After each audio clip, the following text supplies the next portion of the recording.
Ikusmiran, han eta hemen. Mediterraneoko kostaldea jarraituz, hainbat herrietatik zehar, Gruizan eta bere gatzagak atzean utzita. 15 kilometro besterik ez ditugu gure helmugara. Narbona hirira, hegoaldetik iritsi, eta Via Domitiatik sartuz, Ode ibaia zeharkatuko dugu zubi zaharretik. Zubi honen egiturak 7 arku zituen, 6 baino ez daude ziur. Gaur egun, arku bakarra ikusten da. Frantzian oraindik jendea bizi den zubi bakarra da.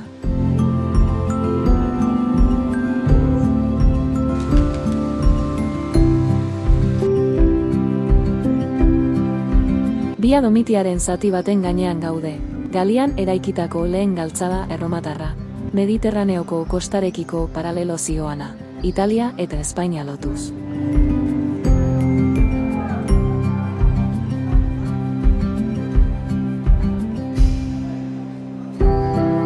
Forotik hegoaldera joaten bagara, hiri erromatarreko iparraldea eta hegoaldea lotzen zituen karduaren ertzean, Horreun izeneko museoa aurkituko dugu. Lurrazpiko galeria multzo bat da. Kristo aurreko lehenengo mendearen amaieran eraikitakoak, eta, seguruenik, denbora luzez biltegi gisa erabili izan zirenak. Narbona, Kristo aurreko 118. urtean sortu zuten erromatarrek, Narbo Martius izenarekin. Horrela, erromatar inperioko lehen kolonia bihurtu zen Galian, portu erromatar garrantzitsua eta Narbonar Galiako hiriburua.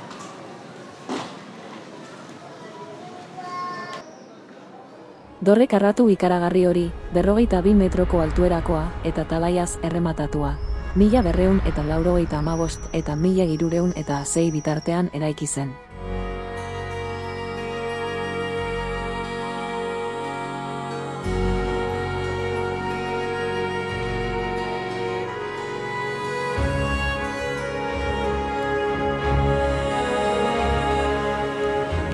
Artzapezpikuen jauregiak 8 mende baino gehiagoko historia du. Antzinako egoitzaren eraikina mendeetan zehar eraiki, handitu eta berritu da. Fatxada ugarien irekidura erromaniko, gotiko, errenazentista, moderno eta neogotikoek froga fidela ematen duten bezala. Artzapezpikuen antzinako apartamentuak eta garte bilduma ezin aberatsagoak ditu.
Katedrala 1272an hasi ziren eraikitzen, estilo gotiko distiratsuan, baina ez zen inoiz amaitu, kontsulek ez zituztelako harresiak suntsitu nahi garai zurrunbilotsu haietan.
Merkatu estaliak 1901 urtarrilaren batean ireki zituen ateak. Eta produktu fresko honenen zaporeak, koloreak eta lurrinak dituen ingurunea da.